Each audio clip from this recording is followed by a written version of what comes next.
नमस्कार दोस्तों ये कहानी राजा भोज की है। 15वीं विद्या। दोस्तों, आपने भाग 5 में देखा कि राजा भोज बने तोते ने सेठ को सारी बात बताई और सेठ ने राजा भोज को रानी सावित्रीबाई से मिलाने का वादा किया। क्या सेठ राजा भोज बने तोते को रानी सावित्रीबाई से मिला पाएंगे या नहीं, जानने के लिए इस कहानी को पूरा देखें। तो दोस्तों, चलिए कहानी को शुरू करते हैं। सेठ अपने वचन के अनुसार राजा भोज बने तोते को रानी सावित्रीबाई से मिलाने के लिए काफी आतुर था। फिर एक दिन उसने योजना बनाई और तोते को अच्छी तरह छुपाकर राजा भोज की नगरी की तरफ चल दिया। 2-4 दिन की पैदल यात्रा करने के बाद वह राजा भोज की नगरी में पहुंच गया और रानी सावित्रीबाई के महल के बाहर जाकर बैठ गया, क्योंकि यह मसला इतना गंभीर था कि वह हर किसी से इसके बारे में बात नहीं कर सकता था।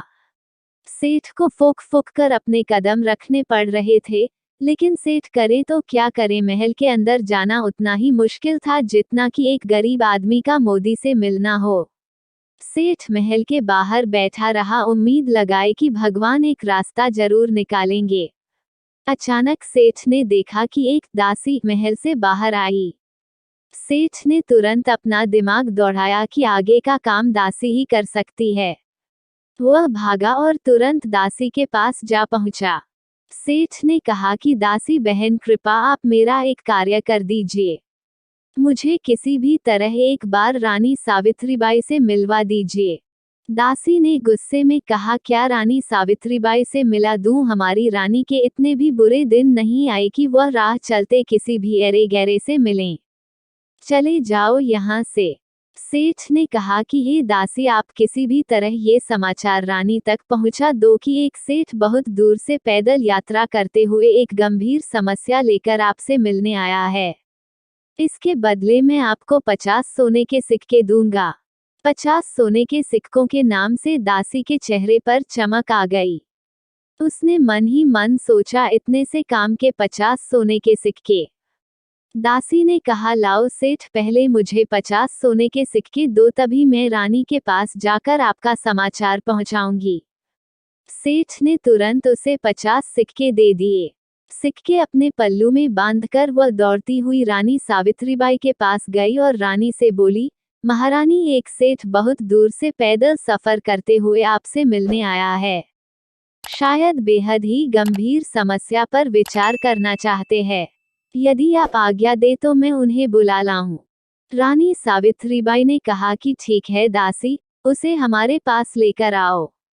दासी भागकर गई और सेठ को रानी सावित्रीबाई के महल के अंदर ले आई। जब सेठ रानी के पास पहुंचा तो रानी ने देखा कि सेठ की आंखें छलक रही थी।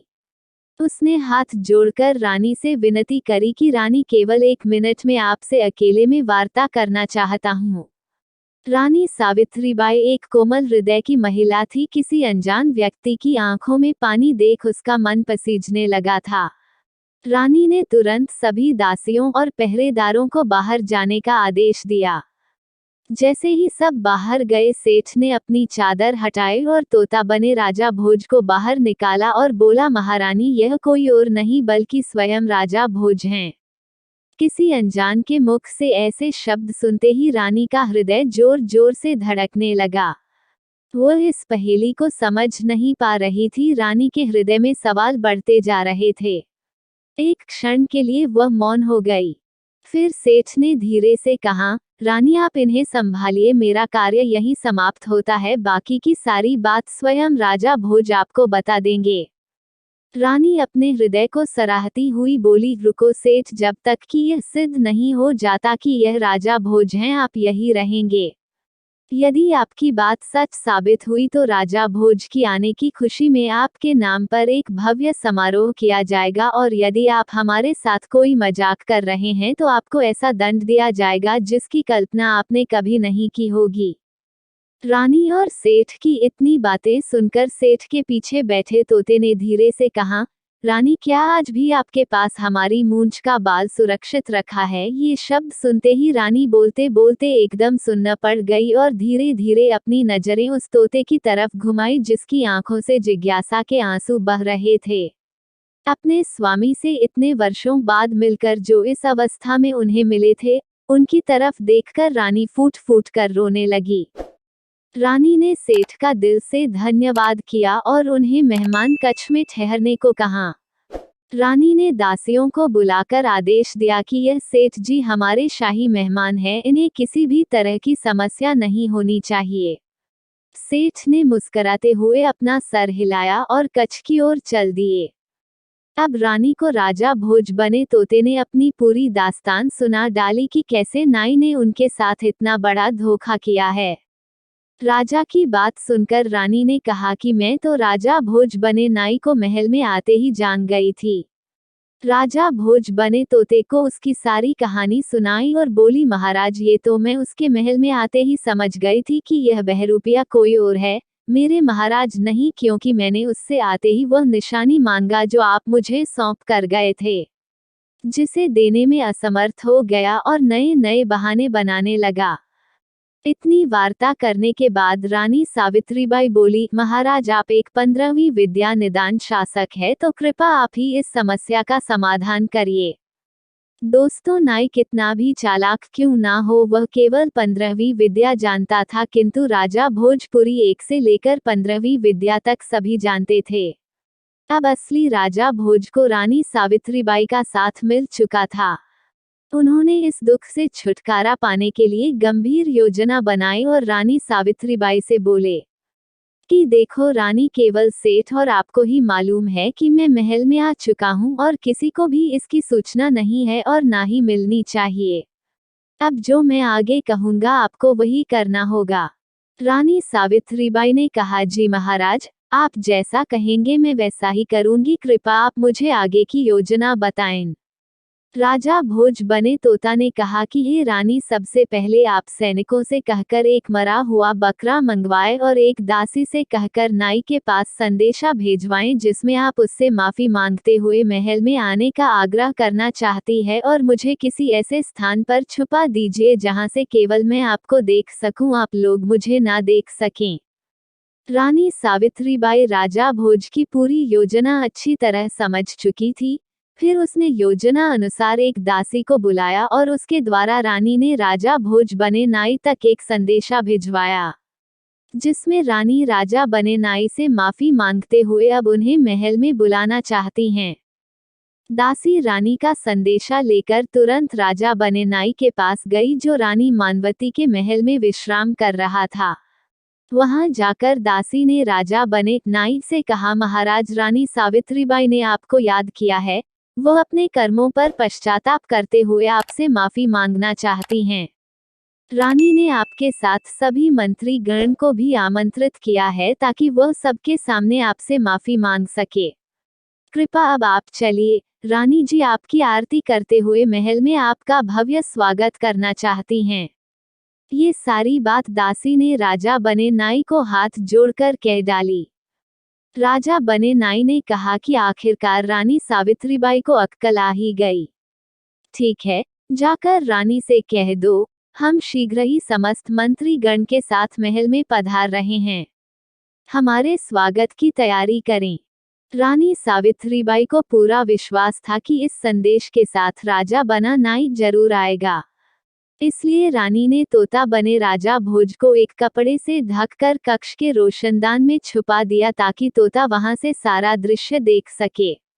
इस कार्य से निजात पाकर रानी राजा बने नाई और मंत्रियों की आने की प्रतीक्षा करने लगी।